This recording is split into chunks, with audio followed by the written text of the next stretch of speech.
네, 안녕하세요. 저는 인도에서 온 펑커 전도사라고 합니다. 인도 인구 중에 80% 이상이 힌두교입니다. 힌두교인들 계급 문화를 갖고 있는 종교입니다. 저는 여러 계급 중에서 제일 높은 브라ಹ్మణ 계급에서 태어난 사람입니다.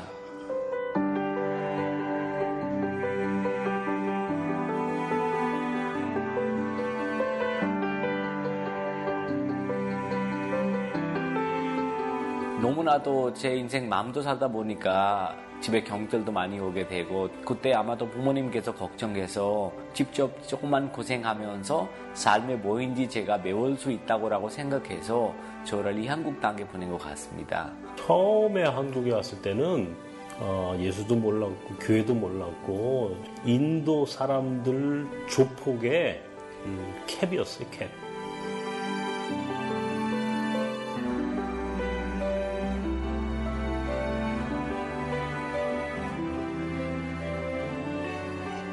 제가 한국에 와서 제일 먼저 만났던 아주 친한 친구입니다. 우리를 살려주시면 제가 온 삶에 제가 주님께 바치겠습니다. 주님께 드리겠습니다. 하나님께서 그 일로 인해서 저를 많이 기도하게 하셨고 제일 은혜로운 것은 이 일로 인해서 저도 예수님을 만나게 되었고 감옥에 있는 그 친구도 예수님을 만나게 되었습니다.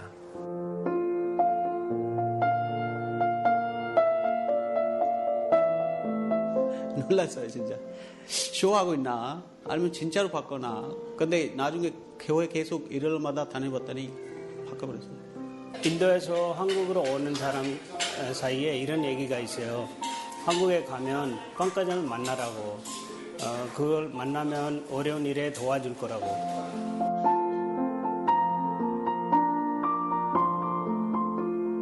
처음에 너무나도 행복했죠. 왜냐면 너무나도 말은 안 듣는 아이가 갑자기 말 너무나도 잘 듣고 술도 안 마시고 그런 모습 보니까 근데 제가 어느 날 부모님께 저는 공부하고 싶습니다. 그리고 목사 되는 공부입니다. 그때 아버님께서 정말 너무나도 강하게 저한테 너는 목사 되는 날 나는 자살하겠다라고 말씀하셨고요. 그만큼 관계가 서로 어려운 관계로 바뀌어졌습니다.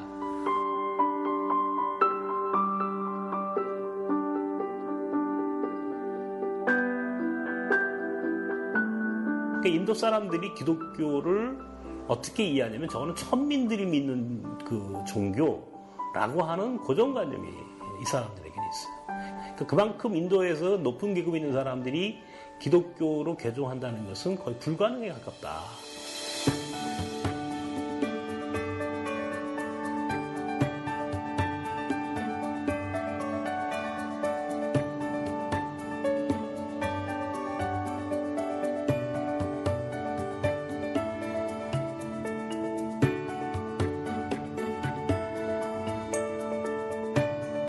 아버지가 그거를 읽기 시작하셨다고 그러더라고요. 그러면서 어느 날 술병을 다 밖에다가 내다 놓고 어머니께 술을 끊겠다 얘기를 하시고 그 아버지 마음에 변화가 생기신 것 같아요. 하나님께서 만지시고 계신 것 같고. 인도의 복음을 전하는 것이 제 과제입니다. 제가 할 수 있는 것이 주님께 더 많이 매달리면서 이 땅에 계신 우리 부모님의 마음만 확실히 만질 것이라 라고 저는 확실히 믿습니다.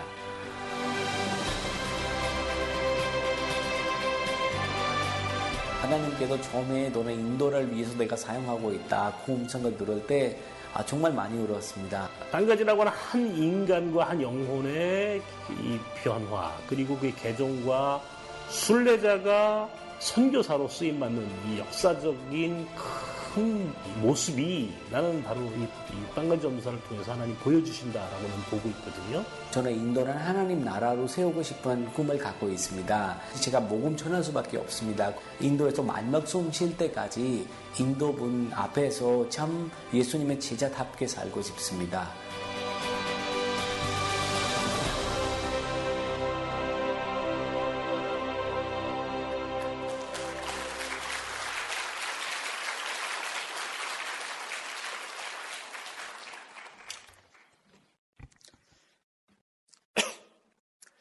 저기 앉아 있을 때는 몰랐는데 이 자리에 올라와 보니까 좀 떨리네요. 잠깐 기도드리겠습니다. 사랑의 하나님 감사합니다. 부족한 하나님의 이 총괄 오늘 이 자리까지 하나님 보게 하시니 감사합니다. 하나님 아버지, 지금 이 시간에 하나님의 도움이 필요합니다. 하나님 아버지 함께하여 주시옵소서. 도와주시옵소서. 예수 그리스도 이름으로 기도드립니다. 아멘.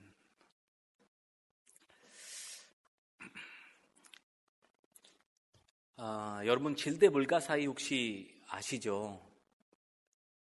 인도의 타지마할, 로마의 콜로세움, 이집트 피라미드, 아무튼 질대 불가사의 다 알고 있을 거라고 믿습니다. 도무지 사람이 만들다고 하기 불가능한 것 같은 질대 불가사의가 있다고 하는데요. 요새 현대판도 4대 불가사의가 있다고 그래요. 현대판 4대 불가사의는요, 첫 번째 하늘의 별 따기입니다. 그리고 두 번째는 장가간 아들 내 변 만들기. 세 번째는 스님 머리에 핀 꽂기. 그리고 네 번째는 은퇴한 남편 존경하기라고 있답니다. 삶이 쉽지 않습니다. 그렇죠? 그런데 또 하나가 있습니다. 우리 예수님 믿는 사람들에게 있어서 불가사의 하나 있다고 합니다. 그것이 기도의 힘을 믿는 것입니다. 오직 하나님만 의지하면서 기도의 힘을 믿는 것, 우리 믿는 사람들에게는 불가사의인 것 같습니다. 여러분, 하나님께서 우리 믿는 사람들에게 하는 약속은요, 기도하라, 내가 응답하겠다입니다. 근데 이것이 믿기가 참 어렵죠. 믿음으로 기도한다는 것은 나의 문제를 하나님께 완전히 맡겨도 염려하지 않은 것입니다. 여러분, 마가복음 11장 24절에 우리 주님께서 이런 말씀하셨습니다. 그러므로 너희에게 말하노니, 내가 너희에게 말하노니 무엇든지 기도하고 구하는 것을 받을 줄로 믿어라. 그리하면 너희에게 그대로 되리라. 아멘이죠. 여러분, 기도는 하나님과의 대화입니다. 기도는 살아계신 하나님을 경험하게 하시는 것입니다.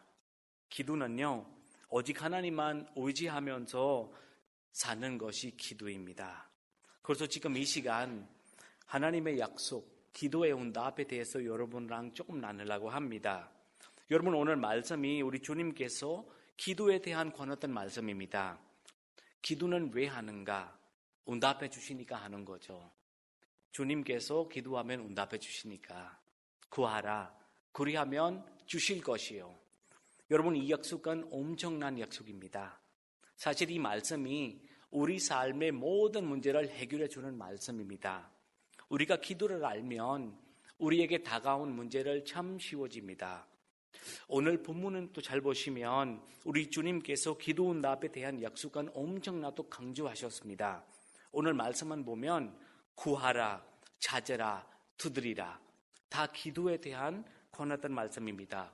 그리고 또 다시 한번 반복하면서 구하는 이마다 받을 것이요, 찾는 이는 찾아낼 것이요, 두드리는 이에게는 열린 것이니라.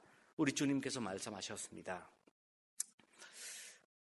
이 시간에 여러분께 질문해도 되는지 잘 모르지만 질문 하나만 하겠습니다. 여러분, 우리 주님께서 구하라고 말씀하셨는데 정말 계속 구하고 계세요? 우리 주님께서 찾으라고 말씀하고 계시는데 정말 찾고 계세요? 두드리라라고 얘기하셨는데 정말 계속 두드리고 계세요? 여러분, 우리가 구해야 주님께서 주실 것이고요, 우리가 찾아야 주님께서 찾아내실 것이고요, 우리가 문을 두드려야 주님께서 문을 열어주실 것입니다. 여러분, 이 말씀에 반대된 말씀이 무엇을 있겠죠?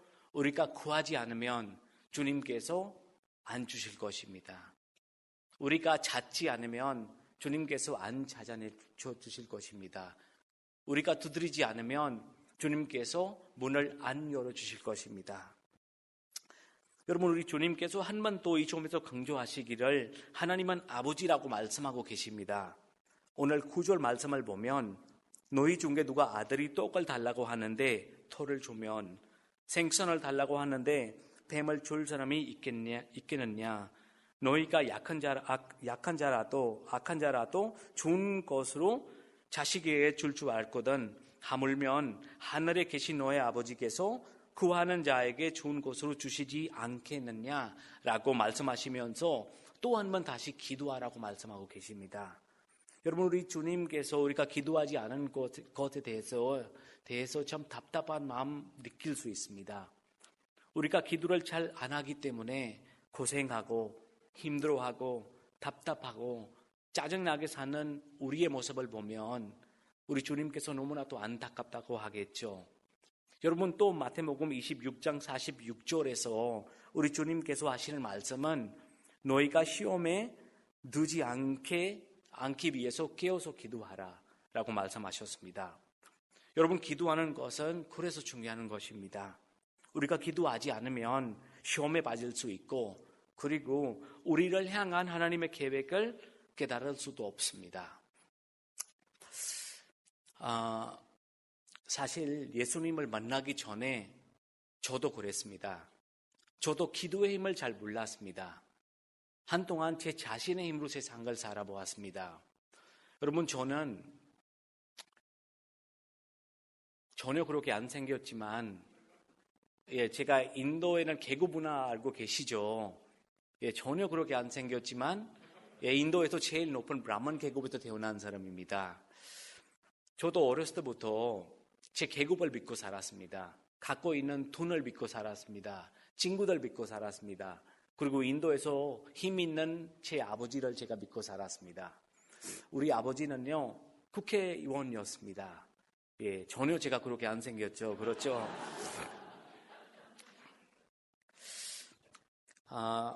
여러분, 저는 2000년에 한국에 왔습니다.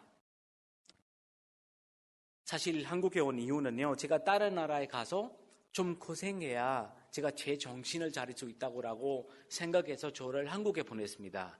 좀 이쁘게 만들면 이렇게 만들 수 있습니다. 근데 사실 제가 좀 인도에서 아주 어려운 일이 당했습니다. 갑작스럽게 감옥에 가는 일이 생겨가지고 이제 빠른 시간 안에 제가 인도를 떠나야 합니다. 떠나지 않으면 감옥에 가게 되어 있기 때문에요. 그래서 우리 아버님께서 인도에서 조금 힘 있는 분이 있기 때문에 일단 저를 좀 안전한 곳에 숨게 하시고, 그리고 아는 브로커들이 많습니다. 아는 브로커들한테 제 여권을 주시면서 어느 나라에 있든지 상관없이 빠른 시간 안에 비자를 만들어서 오라. 오늘 여권 주셨는데 브로커는 바로 다음 날에 찾아오시더라고요. 제가 숨어 있는 곳에. 그리고 저한테 사우스코리아로 가라고 얘기하는 것입니다. 사우스코리아 비자 받는 모양이죠. 너무 감사하죠. 근데 이 사우스코리아 어디 있는지 알아야 떠날 수 있잖아요. 그래서 브로커한테 물어봤습니다. 이 사우스코리아 어디 있습니까? 본인도 잘 모른대요. 그냥 떠날 수 없잖아요. 그래서 지도에 찾기 시작합니다. 근데 너무 신기하게도 지도에는 아무리 찾아도 찾을 수 없는 나라가 이 사우스코리아인 것 같습니다. 혹시 여러분 사우스코리아 어디 있는지 아세요? 너무 감사하게도 우리 가족의 많은 분들 아주 좋은 위치에 있습니다. 어떤 분은 변호사이고, 어떤 분은 판사이고, 어떤 분이 의사입니다. 제일 경험 많으신 우리 외할아버지께 제가 전화했습니다. 할아버지, 제가 내일 당장 사우스코리아라는 나라에 떠나야 되는데 혹시 어디 있는지 아십니까? 알고 있대요. 그럼 어디 있는지 좀 얘기해 주십시오. 그때 할아버지 하는 이야기는 미국 아래에 있다고. 저는 비행기 타면서도 미국 가는 거 생각하면서 그 사우스코리아 오는 비행기를 탔습니다. 도착해 보니까 여기가 한국인 거예요. 아무튼 2000년에 제가 한국에 도착했습니다. 하지만 한국에 온 나의 인생은 여전히 술과 싸움이었습니다. 이 세상의 모든 문제, 모든 어려움 제가 혼자서 알아서 해결할 수 있다고 저는 믿었습니다. 근데 어느 날 제 삶에 아주 어려운 시간이 찾아왔습니다.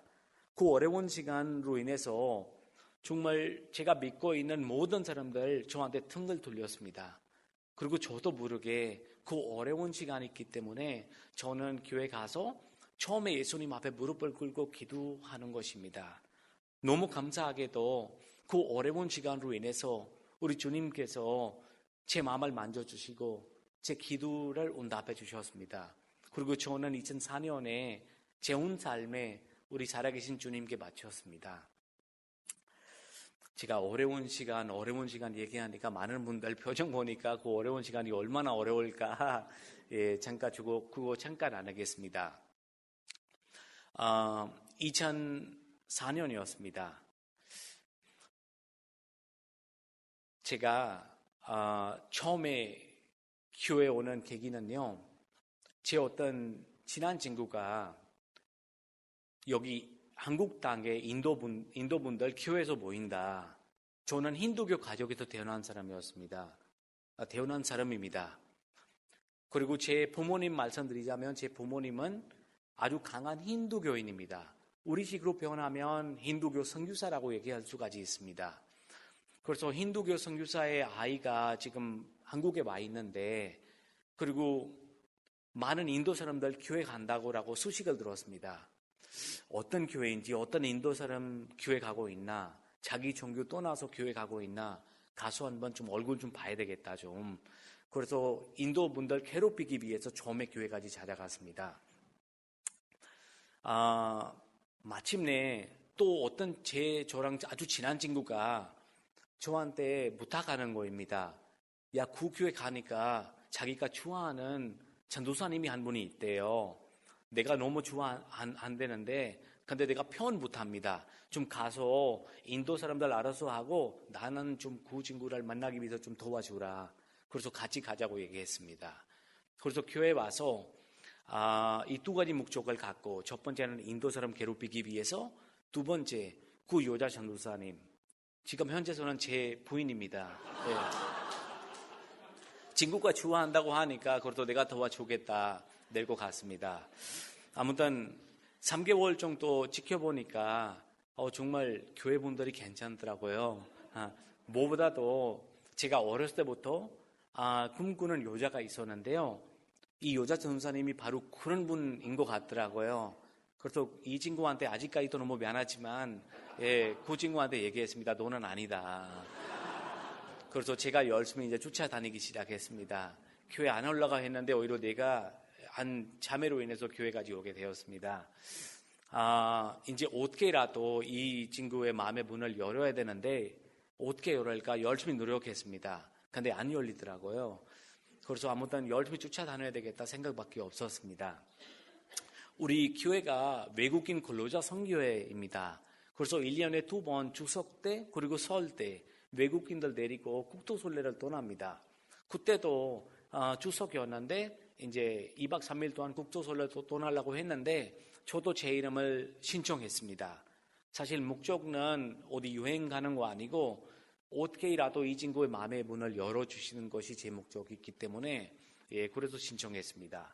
이제 그날 떠난 날 아침 주일 예배 끝나고 나서 떠나다고 하는데 제가 아침에 9시부터 교회에 와 있습니다. 그리고 처음에 한번 이 친구 마음의 문을 열리기 위해서 한번 한국인 예배도 한번 들어보겠습니다라고 생각해서 아침에 일찍 교회에 와 있습니다. 아침에 일찍 교회 와 보니까 제가 핸드폰 충전기 안 갖고 왔습니다. 핸드폰에 배터리가 없으니까 그래서 이 여자 전도사님께 부탁드렸는데 제가 충전기 집에 잊어버리고 오는 모양인데 혹시 좀 어디서 핸드폰 충전할 수 있을까요? 그래서 여자 전도사님 하는 이야기는 한층 위에 교회 사무실이 있습니다. 같이 올라가서 사무실에 충전하면 될 것 같고 그리고 예배 끝나고 나서 핸드폰 찾아가면 됩니다. 그래서 저는 같이 올라가서 교회 사무실에 핸드폰을 충전해 놓고 지하 2층에 이제 예배를 참석하기 위해서 내려갔습니다.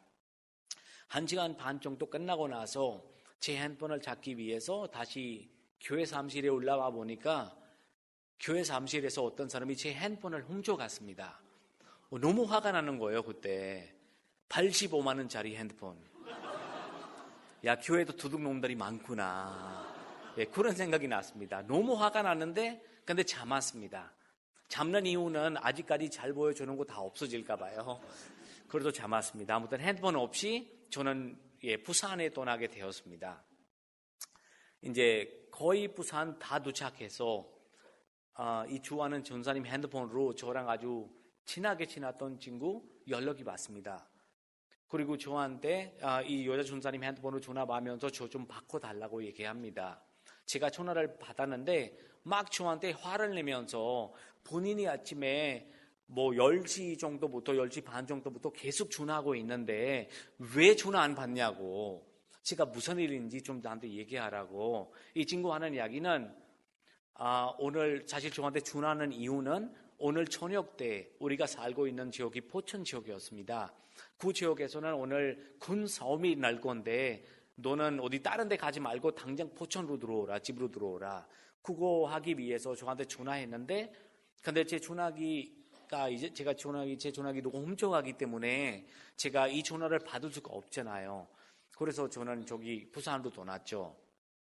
아무튼 이 친구와는 이야기는 내가 실수로 싸움하다가 한 사람을 죽였다. 좀 이제 도망가야 되는데 빨리 좀 도와달라. 그래서 제가 이분한테 아주 친한 정말 아주 친한 친구이기 때문에 이 친구한테는 내가 지금 부산에 있는데 너 지금 당장 부산으로 오라. 그리고 내가 어떤 방법이라도 찾겠다. 사실 저는 그때 그런 힘을 갖고 있었습니다. 너무나도 엉뚱한 일 한국에서도 많이 해가지고 아는 깡패들이 엄청나도 많았습니다. 사실 제가 얼마든지 한국에서 배를 타고 중국까지 이 친구를 내려줄 수 있는 힘을 갖고 있었는데, 근데 모든 그 깡패들의 번호는 제 핸드폰에 저장되어 있기 때문에 한 사람 번호도 떠오르지 않았습니다. 그래서 너무나도 답답한 상태에서 도와줘야 되는데 어떻게 도와줄까? 너무 답답한 상태에서 이 모든 이야기 그 사랑하는 그 전도사님한테 모든 이야기 했습니다. 와이프한테 이야기하니까, 그 전사님한테 이야기하니까 이 친구가 깜짝 놀래가지고 우리 담임 목사님한테 당장 얘기해야 될 것 같다. 그리고 담임 목사님께 또 다시 한번 모든 이야기했습니다. 어떤 친구가 살인해가지고 지금 여기로 찾아오고 있다. 그 담임 목사님 또 당황해가지고 이렇게 하면 큰일 날 수 있다. 이거 교회 이름까지 문제가 걸릴 수 있기 때문에 아무튼 그 친구가 만약에 여기 도착해서 다시 전화 와면 그 친구한테 자수해달라고 얘기하세요. 그럼 제가 담임 목사님한테 목사님 자수한다고 하면 그 다음에 도와줄 거입니까? 라고 물어봤습니다. 일단 자수하시면 그 다음에 우리가 도와주는 방법이 뭔지 찾겠다고 저한테 약속하셨습니다. 그리고 이 친구는 새벽 1시쯤에 다시 전화가 왔는데 제가 전화를 받고 이 친구한테 하는 이야기는 너무 미안하다. 지금 여기 우리한테 도와주는 사람 한 사람도 없는데 근데 여기 교회 목사님은 거짓말 안 하잖아. 이분이 도와준다고 얘기하니까 근데 너는 자수해야 그 다음에 도와준다고 그 다음에 도와준다고 약속하는 거입니다. 그래서 저는 목사님의 말을 믿고 그리고 이 친구는 저의 말을 믿고 자수를 했습니다. 이제 자수를 하고 나서 이제 재판 시작해야 되는데 변호사 준비해야 되잖아요. 목사님한테 찾아갔습니다. 목사님, 좀 변호사 좀 도와주시면 안 될까요? 목사님, 좋은 변호사 우리가 도와줄 테니까 돈은 알아서 준비하라. 네, 알겠습니다. 그렇게 하겠습니다. 그래서 이제 변호사 알아보니까 500만 원 달라 그러는 거예요. 뭐 친구의 목숨이 귀하니까. 그래서 아버님한테 당장 전화해서 아버지 좀 급한 일이 있습니다. 500만 원 좀 보내달라고. 아무튼 감사하게도 돈을 받고 변호사를 해결되었습니다. 이제 재판 시작했는데 재판의 결과가 나왔습니다. 15년이었습니다.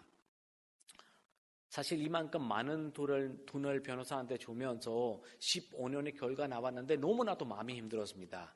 그거보다도 그 감옥에 있는 그 친구는 이 15년의 결과를 듣고 나서 뒤에 서 있는 제 눈을 찾아봤습니다. 저를 찾아봤습니다. 이 친구의 눈치는요, 저한테 이런 거였습니다. 눈빛. 너는 도와줄 수 있었는데, 근데 너는 한 여자의 사랑에 미쳐가지고 나를 도와주지 않았다. 약간 그런 저한테 눈빛이었습니다. 그래서 마음이 너무 힘들어가지고, 가서 그 교회 담임 목사님, 변호사 연결하시는 그 담임 목사님 한번 따져야 되겠다라고 생각이 들었습니다.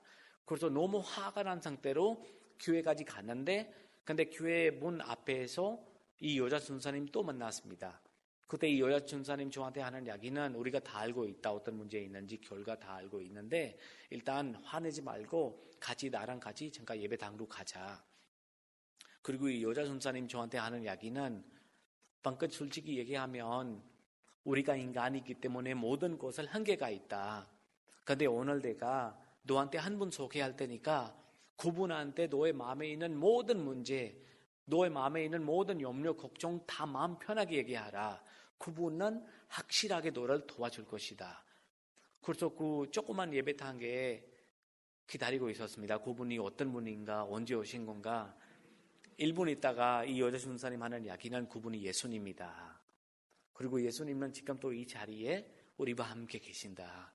나는 이제 올라갈 건데 너가 하고 싶은 이야기 마음 편하게 다 하라. 그리고 이 친구는 올라갔습니다. 나도 그때 너무 힘들어서 그런지 정말 1분 만에 막 눈물이 쏟아나왔습니다. 그리고 제가 처음에 예수님께 무릎을 꿇으면서 눈물을 흘리면서 그런 기도하는 거 기억이 납니다. 예수님께서 이 세상에 거룩한 사람들을 위해서 아니고 죄인을 살리기 위해서 왔다고 저는 이 믿는 분을 통해서 많이 들었습니다. 근데 그 이야기가 진짜이면 저는 죄인입니다. 그 감옥에 있는 그 친구도 죄인입니다. 예수님, 우리를 살려주십시오. 주님께서 우리를 살려주신다면 제가 한 가지 약속드리겠습니다. 제가 온 삶에 주님께 바치겠습니다. 정말 하는 일 다 내려놓고 거의 한 달 가까이 날마다 그런 기도만 했습니다. 한 달 뒤에 우리 주님께서 응답해 주셨습니다. 전혀 모르는 변호사가 우리한테 연락이 왔습니다. 그리고 교회 전화하면서 본인이 우리를 위해서 한번 다시 재판 신청하겠다고. 사실 두 번째 재판 신청 다시 하는 거 저도 알고 있었습니다. 근데 두 번째 재판 신청하는 건 문제가 없는데 문제는 두 번째 재판 신청하면 또 다시 변호사를 구해야 되잖아요. 변호사 구하려면 또 500만 원 정도 준비해야 되잖아요. 아버님한테 내가 한 번만 500만 원 주라고 얘기했는데 두 번째 얘기하면 아버님께서도 무슨 일인가라고 얘기해서 안 줄까 봐 그런 걱정이 있었습니다. 그래서 제가 이쪽도 가지 못하고 저쪽도 가지 못한 상태에서 너무 답답한 상태에서 기도하니까 기도에 응답 한 달 뒤에 나오니까 정말 우리 믿는 주님이 살아계신 주님이구나라고 생각이 들었습니다. 돈 하나도 안 받고 어떤 모르는 변호사가 우리를 위해서 싸움하겠다고 얘기하니까 너무 감사하는 거예요. 아무튼 하나님의 은혜로 다시 두 번째 재판 신청하고 시작했습니다. 두 번째 재판의 결과는요, 15년에서 4년으로 바뀌었습니다. 아무튼 여러 가지 일로 인해서 중간에 하는 이야기가 너무나도 많으니까요. 아무튼 하나님의 은혜로 15년에서 4년으로 바뀌어졌습니다. 그 4년의 결과를 듣자마자 그 법원 그 자리에서 무릎을 꿇고 주님께 감사 기도했습니다. 주님 감사합니다. 감사합니다. 이제 하나님께서 첫 번째 기도 응답해 주셨는데 근데 사실 한 가지 기도 더 하고 있었습니다. 두 번째 기도는요. 이 친구는 괜찮았는데 근데 인도에 있는 이 친구 가족을 무엇을 먹고 살려야 되는지 그런 기도였습니다.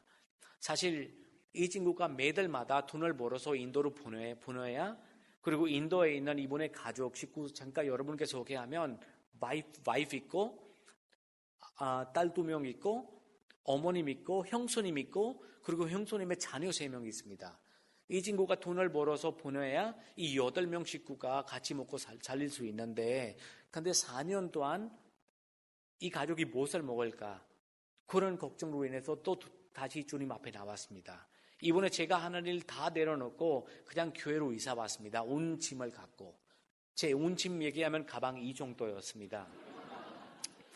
그냥 목사님한테 허락을 받고 목사님 제가 좀 교회에서 살아도 되겠습니까? 사시라고 목사님께서 편하게 하라고.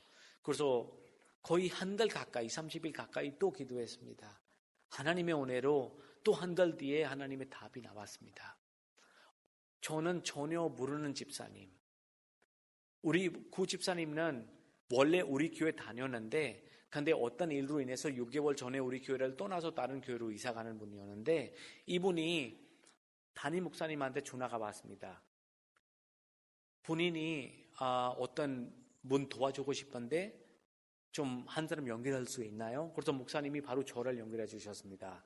그리고 저를 만나면서 제 이야기 다 듣고 이분이 저한테 하는 이야기는 본인은 사실 어젯밤에 화장실로 갔는데 어제 새벽에 화장실로 갔는데 화장실이 좀 미끄러워서 그런지 가서 좀 넘어졌대요. 그리고 너무 심하게 넘어져가지고 1시간 가까이 의식이 없다고 합니다. 그 의식 없는 상태에서 그 집사님께서 황상 하나 봤대요. 그 황상은 서울의 어떤 외국인이 눈물을 흘리면서 날마다 기도하고 있는데 가서 도와줘라.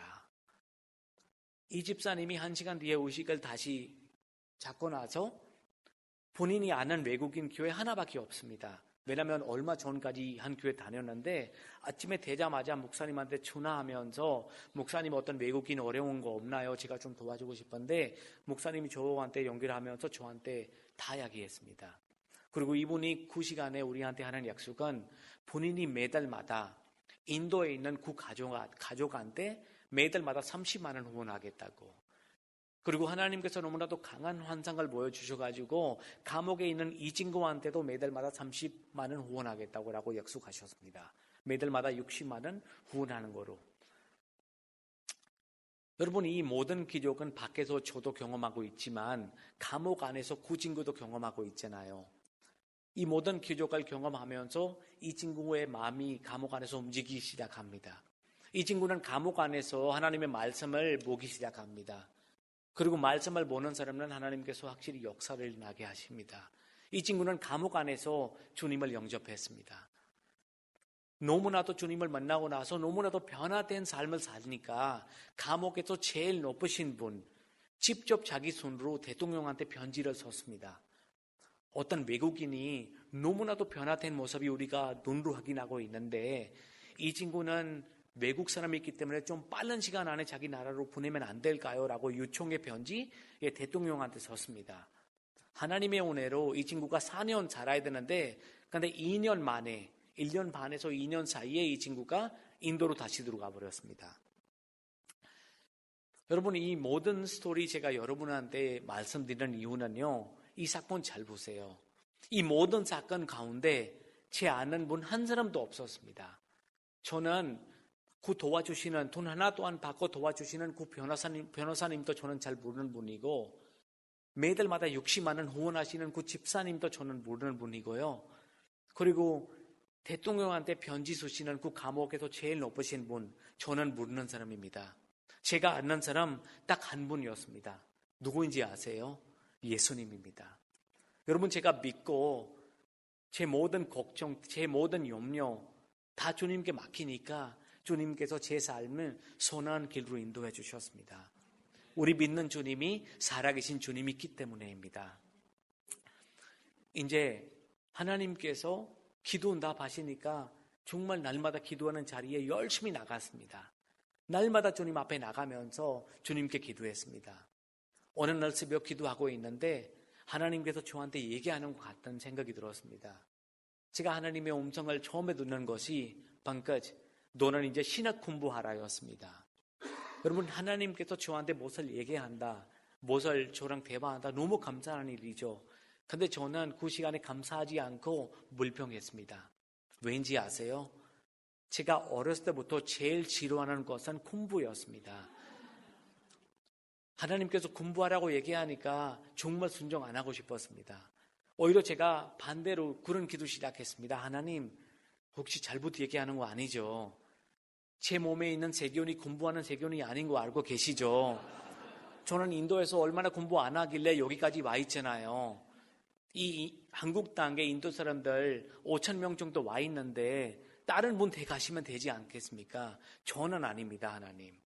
제가 거의 이틀 가까이 그런 기도했습니다. 근데 우리 주님께서 너무나도 강하게 세 번째 날 저한테 다시 얘기했습니다. 딱 한마디로 끝나시더라고요. 너는 맞고 갈래, 그냥 갈래. 여러분은 웃지만 저는 많이 울었습니다. 근데 이 부족한 머리로 한번 다시 생각했습니다. 어차피 가려면 맞고 가는 것보다 그냥 가는 거 더 나을 수도 있겠다. 여러분, 제가 신학대학교에 안 들어가는 이유는요, 물론 공부 싫어서도 그렇지만 제가 그때 한국말 하나도 몰랐습니다. 가나다 쓸 수도 없었습니다. 많은 사람들 신학 공부 갔던데 신학대학교에 들어가려면 열심히 준비해서 가야 되잖아요. 저는 가나다도 모르는 상태에서 신학대학교에 들어갔습니다. 많은 사람들 자기의 힘으로 졸업하는데 제 고백은 제가 하나님의 은혜로 졸업했습니다.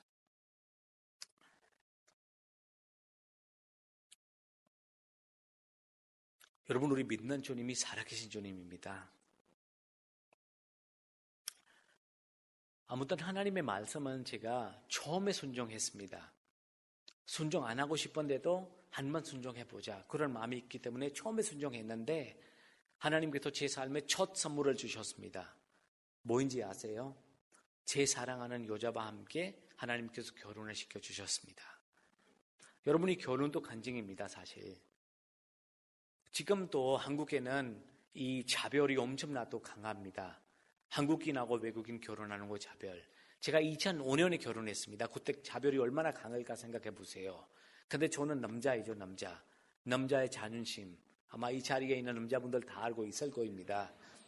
저도 확실히 반대하는 사람들이 너무나도 많을 거라고 생각해서 제 와이프한테, 그때 와이프 아니었죠, 이 여자한테 아주 큰 소리 외쳤습니다. 우리 결혼할 때 한 사람도 반대하면 우리 결혼하지 말자라고 얘기했습니다. 아주 멋지죠. 사실 제가 이렇게 큰 소리 외치는 이유는요, 진짜 이렇게 하는 거기 때문에 아니었고, 확실히 반대하는 사람들 너무 많을 거라고 예상하고 있었습니다. 제가 이렇게 큰 소리 외쳐야 이 친구가, 야, 정말 이 남자는 멋지다, 이 남자는 정말 다른 남자와 좀 다르다라고 생각해서 그렇게 소리 외쳤는데, 근데 이 친구는 네, 그래, 그렇게 합시다, 그렇게 얘기해서 가버렸습니다. 여러분, 한국의 속담이 있잖아요. 하늘이 무너졌다. 그때 제가 경험하는 느낌이었습니다. 그래서 또 한 번 이 무조건 머리로 다시 생각했습니다. 누구를 찾아야 되나? 누구 도와주는 사람이 없을까? 근데 생각해 보니까 한 사람도 없더라고요. 또 생각나는 분이 우리 주님이었습니다. 그래서 기도원에 가서 금식했습니다. 2박 3일 내내 눈물 흘리면서 금식했습니다. 여러분, 사실 제 뱃살 보시면 제가 금식하는 스타일이 아닌 거 아마 느낄 거입니다. 얼마나 간절할까요, 마음이. 그래서 하나님께 기도했습니다. 하나님, 제 마음 아시죠? 제가 이 친구 얼마나 사랑하는지. 정말 많은 사람들 반대할 건데 하나님 부탁드립니다. 모든 사람들의 입을 막아주십시오. 2박 3일 내내 그런 기도에서 나왔습니다. 그리고 2박 3일 뒤에 기도 끝나고 나서 제일 먼저 담임 목사님을 찾아갔습니다. 아까 동영상에 나오는 우리 담임 목사님. 왜냐하면 우리 담임 목사님께서 매주일 사역 끝나고 나서 저녁교회 회 시간에 우리 와이프한테 특별히 하는 이야기가 있었습니다. 너는 외국인들 조심하라. 그래서 제일 먼저 우리 담임 목사님 찾아갔습니다. 이분이 확실히 반대할 것 같던데, 근데 담임 목사님께서 중요한 역할을 해주셨습니다. 한국에서는 제 부모님의 역할을 해주셨고, 인도에 저랑 같이 가서 제 와이프의 부모의 역할을 해주셨습니다. 정말 하나님의 은혜이죠. 결혼을 하고 나서 우리 장모님께 물어봤습니다. 장모님, 솔직히 말씀하세요. 혹시 반대하고 싶지 않았습니까? 우리 장모님 하는 이야기는 정말 반대하고 싶었다. 그리고 나뿐만 아니고 남편도 반대하고 싶었다. 근데 신기하게도 딱 안 돼라고 얘기할 때마다 여기서 누구 막았다고 얘기합니다. 여러분, 저 아직까지도 그분이 막는 분이 다른 분이 아니고 우리 주님인 것 같다라고 확실히 믿고 있습니다. 여러분, 아무튼 하나님의 은혜로 주님을 믿고 나서 어마어마하게 하나님께서 많은 간증을 제 삶에 세워주셨습니다. 지금 시간이 많이 없기 때문에 딱 2가지만 나누겠습니다. 여러분, 지금 하나님의 은혜로 저는 3딸의 아빠입니다. 우리 큰 딸은 11살이고요. 둘째는 7살, 셋째는 4살입니다. 지금 너무나도 우리 딸들 다 건강하게 살고 있는데, 근데 우리 첫째 딸 잠깐 이야기하자면, 첫째 딸은 엄마 뱃속에 있을 때 많이 힘들었습니다. 아이는 뱃속에 있는데, 근데 아이 숨소리 안 들렸습니다. 3개월 반 넘었는데 어느 날 병원에 가는데 의사 선생님 하는 이야기는 벌써 시간이 많이 지나기 때문에 아이는 수술해서 빼야 될 것 같다 얘기합니다.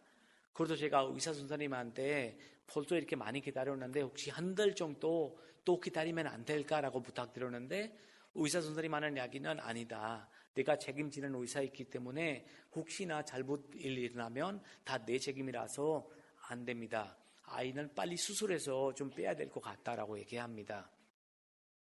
그래서 다시 부탁드려서 혹시 일주일만 기다릴 수 있습니까? 아닌데요. 오늘 월요일인데 많이 기다리면 이번 주 토요일까지 기다릴 수 있다고. 그리고 토요일 아침에 10시에 수술 시간을 잡았습니다. 그리고 저한테 하는 이야기는 당장 일단 와이프는 병원에 입원을 시키라. 왜냐하면 혹시나 몸 어지러울 수도 있으니까. 그래서 와이프는 병원에 입원을 시켜놓고 저는 나왔습니다. 바로 교회를 갔습니다. 주님께 또 기도했습니다. 하나님, 결혼하고 나서 4년 만에 하나님께서 우리 삶에 첫 선물을 주셨는데, 근데 이 세상 사람들 그 선물 가져간다고 합니다. 하나님 도와주십시오. 이 단계에서 나를 도와주시는 분은 우리 주님밖에 없습니다. 주님 도와주십시오. 월요일 지났습니다. 숨소리가 안 나왔습니다.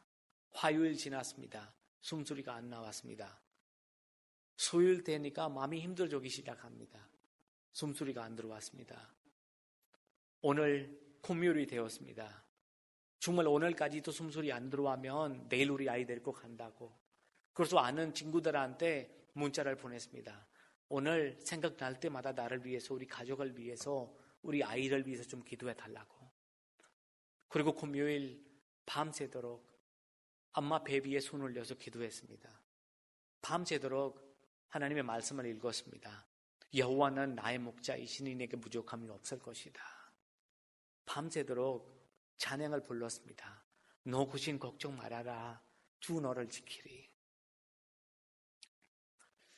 이제 토요일 아침이 되니까 마지막으로 8시 쯤에 전파하기 위해서 마지막으로 내려가고 그 다음에 수술실로 들어간다고 합니다. 이제 침대에 누웠는데 여러분, 전파 시작하자마자 토요일 아침에 전파 시작하자마자 푹푹 푹푹 푹푹 소리 나오기 시작합니다. 그 시간에 저하고 제 아내는 깜짝 놀랐습니다. 근데 우리보다 더 깜짝 놀라는 한 분이 있었습니다. 의사 선생님이었습니다. 이분 하는 이야기는 지금 본인이 24년째 의사의 생활을 하고 있는데 이런 일 한 번도 없다고. 저도 그때 너무나도 은혜 안에 있기 때문에 그분한테 바로 얘기했습니다. 혹시 교회 다니세요? 예수님 믿으세요? 안 믿는데요. 그럼 교회 다니시라고요. 교회 다녀야, 예수님 믿어야 이런 은혜가 날마다 집에 여기 삶에 있을 것입니다. 이분이 웃으면서 그냥 나가버렸습니다.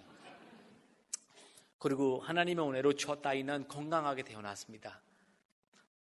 아이 태어나고 나서 이분이 우리한테 하는 이야기는 엄마 뱃속에 모살이 있다고 하는데요. 그거로 인해서 수술해도 그거로 인해서 이제 둘째는 가질 수가 없다고 얘기합니다. 그래서 진짜 둘째는 못 가질까 봐라고 생각했는데 1년 정도 지나니까 기도할 수 있도록 한 아이가 너무 외로울 것 같다 생각이 들었습니다. 그래서 다시 하나님께 기도했습니다. 하나님, 의사가 안 된다라고 얘기하는데 주님 앞에는 불가능한 일이 없잖아요. 주님, 욕심 없습니다. 한 해만 더 주시면 안 될까요? 정말 하나님 앞에만 기도했는데 내년에 답이 나오더라고요. 아이가 뱃속에 있더라고요. 그래서 바로 드는 생각은 이 아이는 특별한 아이다. 다시 제가 구 병원에 갔습니다. 우리 첫째 아이 나오는 병원에. 그리고 갔던 의사를 만났습니다. 그리고 의사한테는 아이가 생겼네요 라고 얘기했습니다.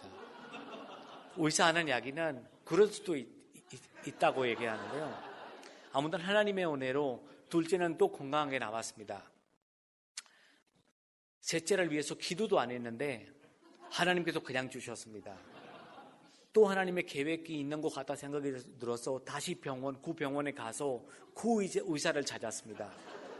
여러분, 이제 셋째 나니까 이 의사의 마음이 움직이기 시작합니다. 셋째를 수술하고 나서 다 수술을 통해서 나왔습니다. 셋째를 태어나고 나서 이 의사 선생님이 우리를 부르더라고요. 저한테 하는 이야기는 나한테 좋은 교회 소개해 달라고. 여러분, 지금 구 의사 선생님이 서울에 아주 좋은 교회 다니면서 지금 안수 집사로 생활하고 있습니다. 섬기고 있습니다. 제가 아직까지도 그렇게 생각하고 있습니다. 하나님께서 이 세 아이들이, 이 세 딸은 저를 사랑하기 위해서 주는 것보다 이 의사 선생님을 하나님께 만나기 위해서 주셨다. 만약에 이분이 셋째 할 때도 안 믿었으면 아마 하나님께서 넷째도 준비하고 있었다라고 믿고 있습니다. 참 우리 믿는 주님이 살아계신 주님입니다. 여러분, 우리 아버님 저한테 어느 날 하는 이야기는 너가 목사 되는 날 내가 자살하겠다.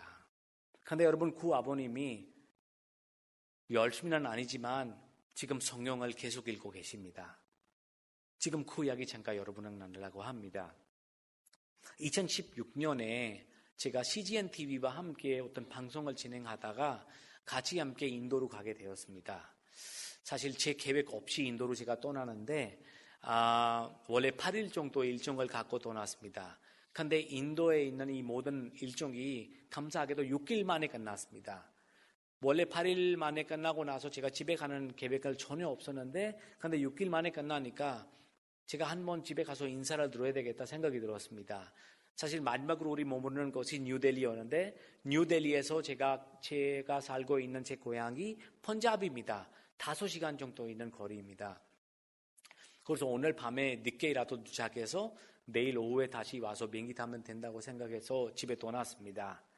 여러분, 계획 없이 인도로 갔는데 그래서 집에 가서 새벽 1시에 벨 눌렀는데 새벽 1시에 문 여시는 우리 아버님께서 이 새벽 사이에도 갑자기 어디서 나타났냐고. 너는 한국에 있었는데 제가 아버님한테 아버지 여기 지금 일이 있어서 제가 와 있었는데 오늘은 제가 몇 시간만 그냥 인사만 드리기 위해서 와 있습니다. 조금 있다가 다시 오늘 오후에 다시 떠날 거입니다. 그래서 이제 제가 방에 들어왔습니다. 가서 어머님께도 인사하고 그리고 어머님 아버지는 이제 두 분께서 이제 인사를 하고 나서 새벽 사이니까 그래서 너무 피곤해서 어머님은 먼저 일어났습니다. 자기 위해서. 저도 이제 다시 제 방으로 가기 위해서 저도 일어나려고 했는데 그 새벽 사이에 갑자기 제 아버님께서 제 손을 잡았습니다. 그리고 제 손을 잡고 저한테 하는 이야기는 아들아, 요새 내가 너무 힘들다.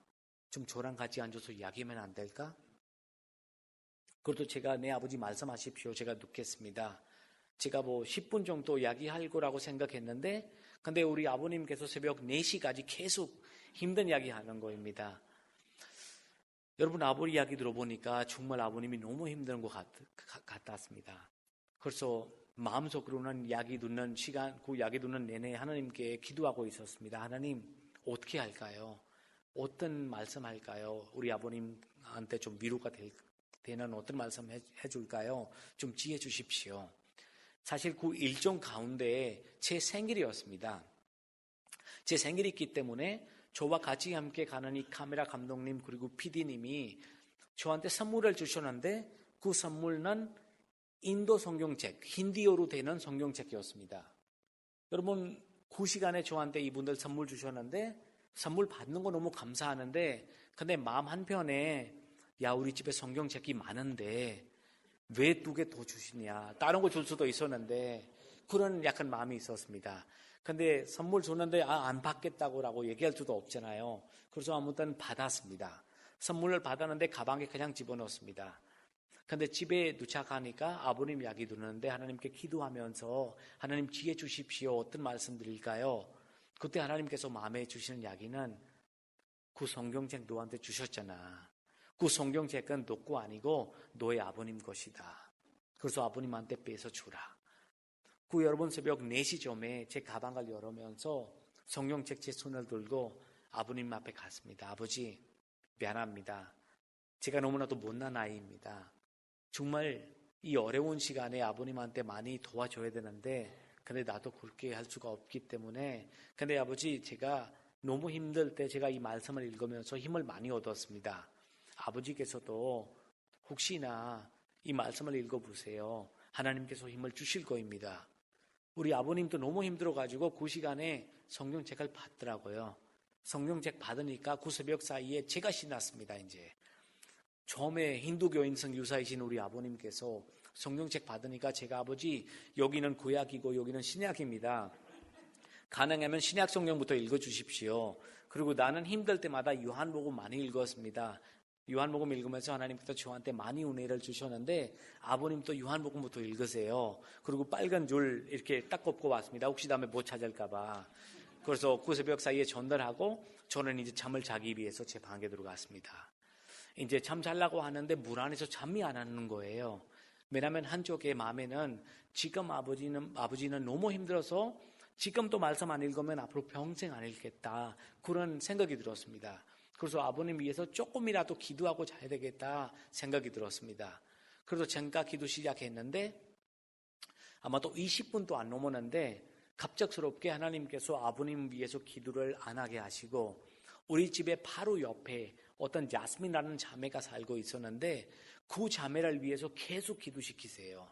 사실 이 자매는요 2016년 그때부터 1년 반 전에 교통사고로 인해서 자기 두 다리에 마비가 되어 상태였습니다. 갑작스럽게 하나님께서 그 자매를 위해서 기도시키면서 주시는 마음은 성경책 하나만 더 있잖아. 그것은 그 자스민 자매 거이다. 아침에 되자마자 그 성경을 갖다 주라. 하나님께서 말씀하셨는데 순종하고 싶지 않더라고요. 왜냐하면 제가 성경책 주면 그 다음에 저쪽 집에서 난리 날 건데 나는 이제 오늘 몇 시간 있다가 한국으로 떠날 건데 근데 뒤에서 이 가족이 우리 부모님한테 더 힘들게 하지 않을까 그런 두려움이 있었습니다. 근데 하나님 말씀이 너무나도 강하게 자꾸 제 마음에 주라 얘기하시니까 잘 수 없이 아침에 8시 되자마자 그 옆집에 가서 떨리는 마음으로 갔습니다. 그리고 그 자매를 만나면서 솔직히 말씀드렸습니다. 나는 한국에서 예수님을 만났다. 그리고 나는 오늘 새벽에 와서 우리 아버님을 위해서 기도하고 있었는데 근데 하나님께서 갑작스럽게 너를 위해서 기도하게 하셨다. 내가 너를 생각해 본 적이 없는데 한 번도 하나님께서 갑작스럽게 생각나게 하시고 그리고 나한테 하는 이야기는 이 성경책을 너한테 전달해 달라고. 그래서 미안하지만 내가 나중에 올 때 좋은 선물 갖고 오겠지만 이번에는 이 성경책은 받을 수 있겠니? 라고 얘기했습니다. 이 친구는 오빠가 외국에서 주는데 그냥 받았습니다. 또 받으니까 제가 또 신나가지고 야 여기는 신약이고 여기는 구약이다. 가능하면 신약부터 읽어라. 그리고 그냥 그렇게 얘기해서 저는 한국으로 떠났습니다.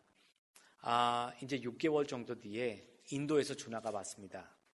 어떤 한 자매인데 계속 눈물 흘리면서 저한테 얘기하고 있습니다. 뭐 얘기하는지 안 들립니다. 계속 울고 있습니다.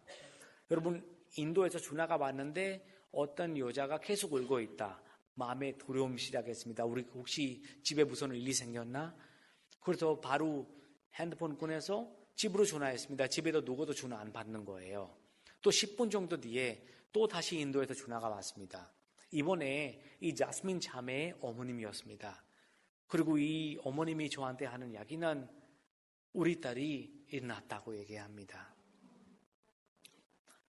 그래서 제가 한번 자스민 좀 바꿔달라고. 그래서 그 친구 바꿨는데 무슨 이야기인지 좀 자세히 얘기해 달라고.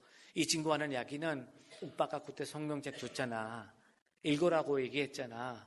정말 내가 신약 성경 읽었다. 읽었는데 마가복음 5장에 가서 멈췄대요. 마가복음 5장에 혈류증으로 있는 여인의 이야기가 나오는데 그 여인의 이야기 30번 이상 읽었대요. 그 말씀 계속 읽으면서 본인 안에 또 믿음이 생겼습니다. 나도 정말 예수님만 예수님께 기도만 해도 이 친구도 믿음으로 인해서 낫겠는데 나도 예수님께 기도만 하면 예수님께서 나도 세울 수 있겠다. 그런 생각이 들었습니다. 그래서 30번 본문을 읽고 나서 마지막으로 본인도 자기 두 손을 울리면서 주님 외쳤대요. 주님 나는 세우고 싶습니다. 나를 세울 수 있도록 도와주십시오. 제가 할 수 있는 것은 두 손 주님 앞에 올릴 수밖에 없습니다. 그리고 자기가 일어나 버렸다고 합니다. 여러분 정말 우리 믿는 주님이 살아계신 주님입니다. 제가 이 이야기 여러분께 하는 이유는요. 우리 아버님 한 번도 성경책 안 읽었습니다. 근데 하나님께서 바로 옆집에 이런 놀라운 기적이 나게 하시니까 우리 아버님께서 나도 읽어야 되겠다라고 마음을 먹고 지금까지 열심히 읽고 계십니다. 여러분, 저는 올해 1월 달에 20년 한국에 살다가 1월 달에 다시 인도에 들어왔습니다. 사실 인도에 다시 들어오기 전에 많은 교수님들 저를 만났습니다. 제가 9년 가까이 장로회 신학대학교에서 공부했기 때문에 엄청 많이 사랑을 받았습니다. 나중에 기회 되면 또 간증 많이 안 하겠습니다. 아무튼 졸업하기 직전에 교수님들 저한테 물어보는 것은 방금 너는 이제 뭐 할 건가 앞으로? 제가 교수님한테 제가 인도 사람인데 교수님 인도에 가서 복음을 전해야죠 라고 말씀드렸는데 제가 이렇게 얘기하면 우리 교수님이 좋아할 것 같다 생각 들었는데 근데 교수님들 다 가지 말라고 얘기하는 것입니다. 사실 인도에 가면 선교하기가 힘든데 너는 한국말 할 수 있으니까 한국에 남아 있어서 한국에도 외국인들 많이 인도 사람들 많이 들어와 있으니까 인도 선교 여기서 하라. 또 어떤 분은 미국 추천하겠다고 미국에도 인도 사람들 많은데 어떤 분은 영국 어떤 분은 호주 아무튼 여러 길을 열어주셨습니다. 가서 와이프랑 좀 상했는데 여보 이런 기회가 있는데 어떻게 할까? 그래서 와이프도 아무리라도 호주가 좋지 않나 또 우리 호주로 갑시다. 그래서 정말 호주로 가는 준비하고 있었습니다. 근데 마음속에는 아무리라도 하나님께 한번 물어봐야 되지 않겠습니까? 그래서 30일 놓고 하나님 앞에 기도 시작했습니다. 하나님 호주로 가고 싶은데 가는 거 괜찮겠죠? 30일 놓고 기도했습니다. 오늘 29일 지났는데 아무 이야기가 없습니다. 오늘 마지막 날입니다. 오늘 마지막 날도 하나님께서 입을 다물면 우리가 이제 일주일 뒤에 호주 갈 수 있습니다. 그런데 마지막 날 기도하고 있는데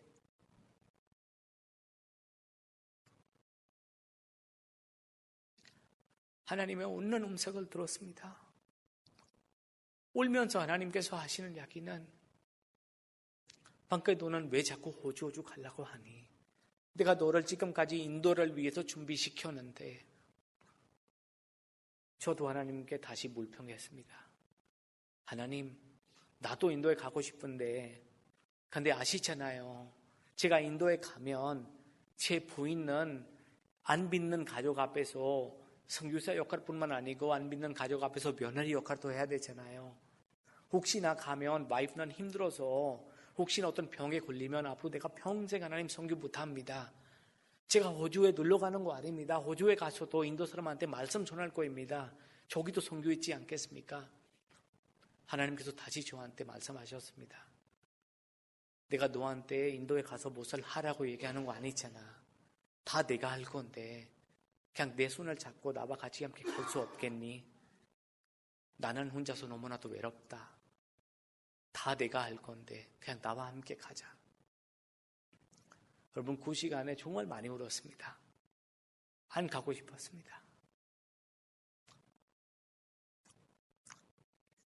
그런데 하나님께 고백했습니다. 나는 죽었습니다. 주님 순종하겠습니다. 하나님의 은혜로 1월 달에 인도에 도착했습니다. 도착해서 무엇을 할까 고민하다가 하나님께서 한다고 하니까 내가 하는 일은 기도밖에 없는데 그냥 기도만 하자. 정말 기도만 하고 있는데요.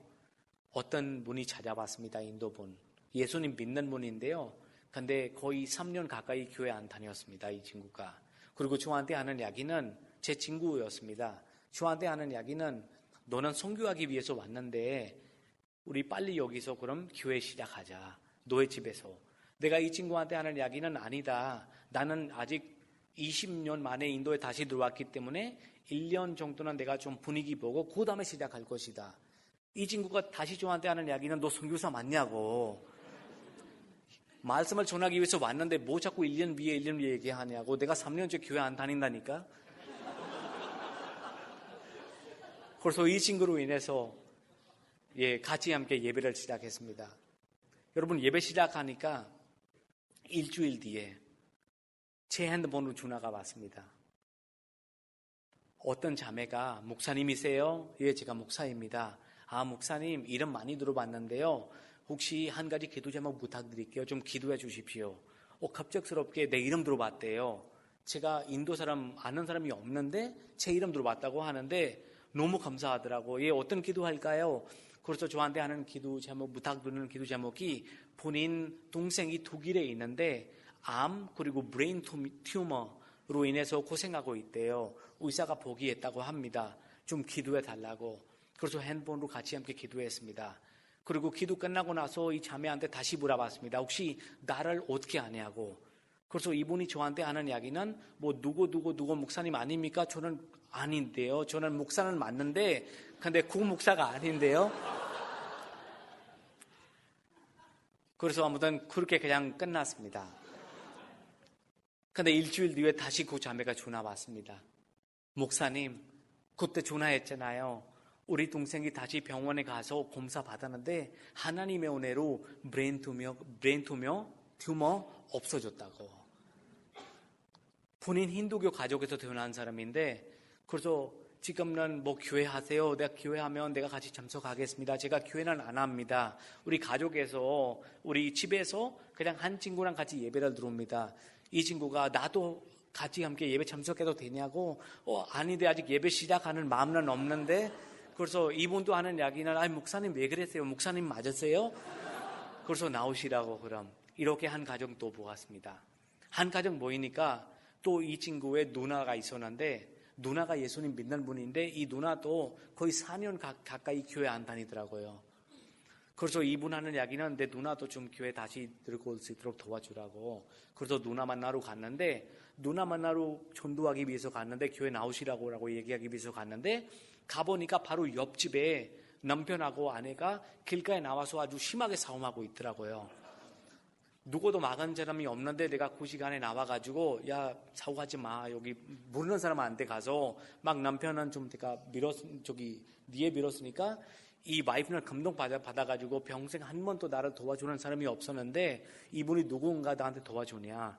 제가 이분한테 내가 목사이다. 그래서 많이 힘들지. 그럼 우리 이렇게 하자. 이 집에서 누나 집에서 언니 집에서 같이 함께 우리가 일주일에 한 번 예배할 건데 기도할 건데 너는 와서 너의 남편을 위해서도 기도하고 우리 그렇게 하자. 그래서 하나님의 은혜로 이 여자가 같이 하나님께서 이렇게 묻어주셨습니다. 또 이 여자가 눈물 흘리면서 정말 예수님께 기도한다고 기도하는데 정말 본인은 마음속에 본인은 예수님을 정말 이 자리에 함께 계시다. 그래서 빨리 좀 나를 세례주라고 얘기하는 거입니다.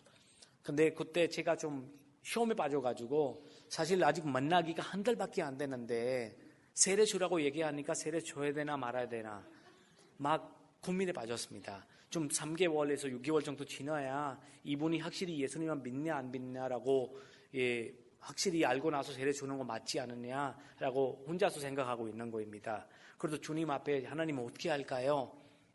그때 하나님께서 주신 마음은 야 내가 내일 이 친구 데리고 가면 그럼 어떻게 할 거야 너? 오늘 줘야 되지 않겠습니까? 그래서 당장 그 친구한테 전화해서 내일 아침에 세례식 가겠습니다. 그래서 하나님의 은혜로 한 세례자도 나왔고요. 또 이 친구가 2달 가까이 날마다 하나님께 눈물 흘리면서 기도하니까 날마다 술 마시면서 때리는 그 남편도 회개하면서 예수님 앞에 들어왔습니다. 여러분 하나님의 은혜로 하나님께서 이렇게 한 가정 계속 연결해주고 계십니다. 지금 예배 시작하기가 3개월 반 정도밖에 안 되는데 하나님의 은혜로 지금 20명 정도 함께 모아서 매주일마다 하나님께 예배를 하고 있습니다. 그리고 5 가정인데요. 자녀도 있잖아요. 9명 아이들로 인해서 2주 전에 우리가 주일학교도 시작했습니다. 다 하나님께서 하고 계시더라고요. 내가 열심히 하면 나만 고생인데 하나님께 다 맡기고 한 걸음 한 걸음 나가면 하나님께서 다 인도하고 계시더라고요.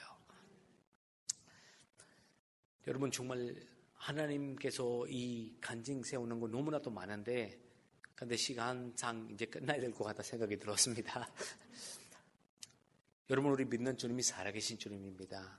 이 시간에 여러분께 부탁드리는 것은 여러분 혹시 삶에 힘든 일이 있다면, 어려운 일이 있다면 혼자서 걱정하지 마시고 혼자서 해결하지 마세요. 사람이 걱정하고 해결하려고 하면 걱정이 더 늘어납니다. 그 걱정을 하나님 앞에 와서 털으세요. 모든 염려 하나님께 맡기세요. 우리 믿는 주님이 살아계신 주님이 있기 때문에 우리의 모든 걱정을 다 하나님께서 받아주시고 우리를 선한 길로 인도해 주실 것입니다. 기도하겠습니다.